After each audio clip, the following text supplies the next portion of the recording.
नमस्ते दोस्तों, आज हम बात करेंगे पति की मौत के बाद पत्नी के साथ बनी हुई घटना।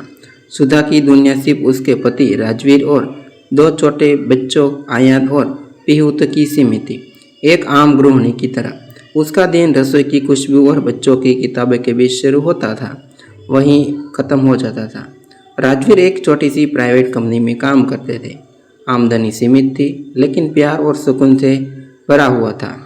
सुधा को कभी घर से बाहर जाकर दुनिया का सामना करने की जरूरत ही महसूस नहीं हुई थी। वह एक बैल की तरह थी जिसका वजूद राजवीर के नाम के पेड़ के सहारे टिका था, लेकिन किस्मत को शायद कुछ और ही मंजूर था।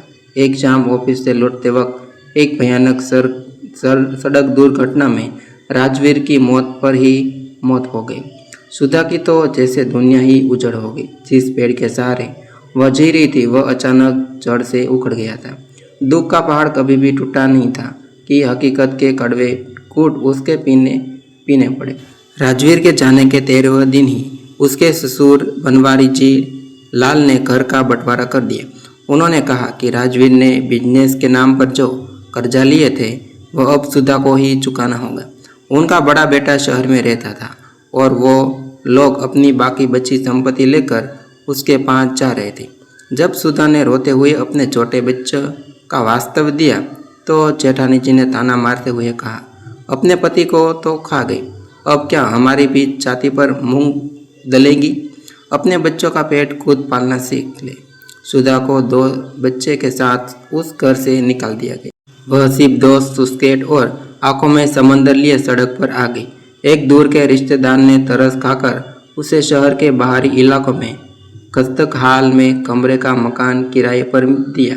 सुबह भली रात जब सुधा उस सलीन भरे कमरे में जमीन पर चटाई बिछाकर अपने बच्चों को सुला रही थी तो उसकी हिम्मत पूरी तरह टूट चुकी थी।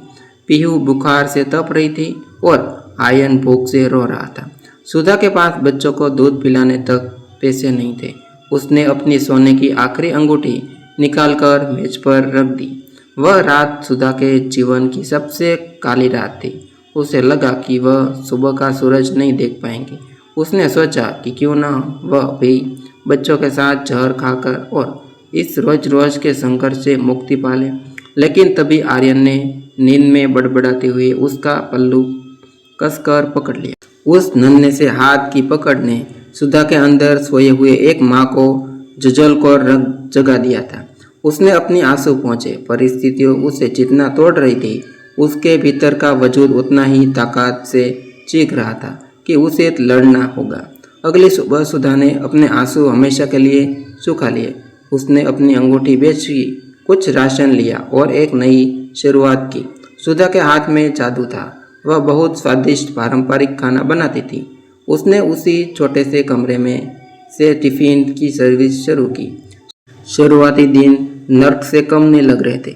सुबह 4 बजे उठकर सब्जियां काटना, भारी चूल्हे पर खाना पकाना और फिर चिलचिलाती धूप या भारी बारिश में पैदल जाकर दफ्तरों में टिफिन पहुंचाना। जो सुधा कभी घर की दहलीज से बाहर नहीं निकली थी, वह अब शहर की गलियों में धक्के खा रही थी। कई बार लोगों ने उसे ताने मारे, कभी कोई पैसे मार लेता तो कभी मोहल्ले के लोग अकेली रहने वाली औरत समझकर काप दिया करते। जब वह रात को लौटती तो उसके पैरों में छाले होते और हाथों में जलने के निशान, पर हर ताना उसे कमजोर के बजाय और कठिन बनाता जा रहा था। वह आग में तपकर कुदन बन रही थी। धीरे धीरे उसने खाने का स्वाद लोगों की जुबान पर चढ़ने लगा। 10 की टिफिन से 50 और 50 से 500 टिफिन का सफ़र उसने अपनी अटूट मेहनत से तय किया।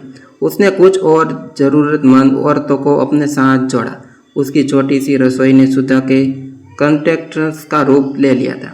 20 साल बीत गए। आज शहर के एक पोस्ट इलाकों में सुधा का अपना आलीशान ऑफिस था।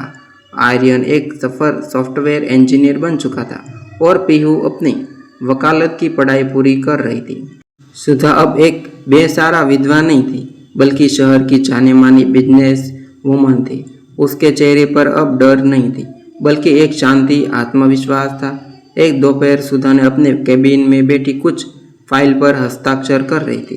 तभी आर्यन ने अंदर आकर कहा, माँ, आपके पास कोई मिलने आया, आपसे कोई मिलने आया है। सुधा ने सिर उठाया। दरवाजे पर दो कमजोर और लड़खड़ाते हुए लोग खड़े थे।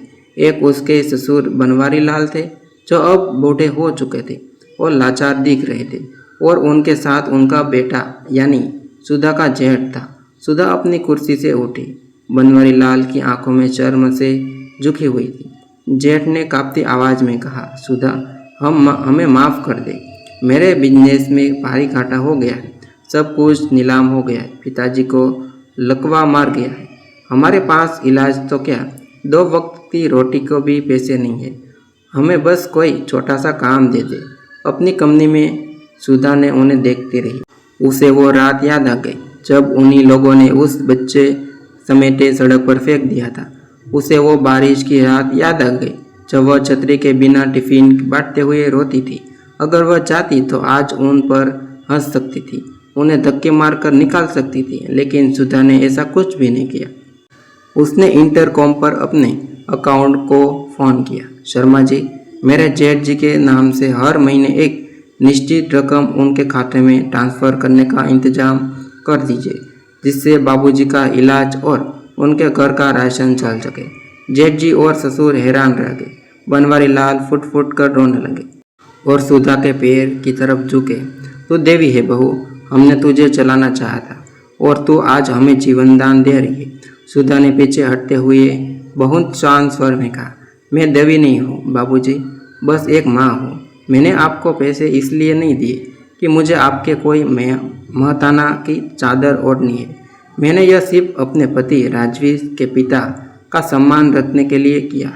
पर याद रखिएगा, आप लोगों ने जिस कमज़ोर सुधा को घर से निकाला था वो उसी दिन मर गई थी। आज जो आपके सामने खड़ी हुई है वो आपकी दी हुई कठोर से बनी हुई है। आपने मुझे तोड़ा था, पर उसी टूटने ने मुझे इस काबिल बना दिया था कि आज मैं आपको जोड़ पा रही हूँ। सुधा ने उन्हें विदा किया और वापस अपनी कुर्सी पर बैठ गई। उसने उस कुर्सी से बाहर चमकते हुए सूरज को देखा और मुस्कुरा दी। यह सच था कि जिंदगी ने उसे बुरी तरह से तोड़ चुका था, लेकिन आज उन्हीं बिखरते हुए टुकड़ों से उसने जो मानसिक बनाया था वह उसकी पहली जिंदगी से कहीं ज़्यादा खूबसूरत और मजबूत था। दोस्तों, क्या आपको भी लगता है कि जब इंसान के पास खोने के लिए कुछ भी नहीं बचता तब वह दुनिया की सबसे बड़ी ताकत बन जाता है? क्या सुधा ने अपने ससुराल वालों की मदद करके सही किया या उन्हें उनकी कमी की सजा दी भुगतने देनी चाहिए थी? तो दोस्तों, यह घटना काल्पनिक घटना पर आधारित है। इस स्टोरी में सभी पात्र और नाम भी काल्पनिक है। तो दोस्तों, हमारे चैनल पर आपको ऐसी ही स्टोरी मिलती रहेंगी जो आपके रोजिंदा जीवन में कुछ नया सीखने और जानने के लिए हमारा चैनल आपको अवश्य प्रेरणा करता रहेगा। तो चैनल को सब्सक्राइब करें। मिलते हैं न्यू वीडियो के साथ, न्यू स्टोरी के साथ। तब तक के लिए धन्यवाद, आभार।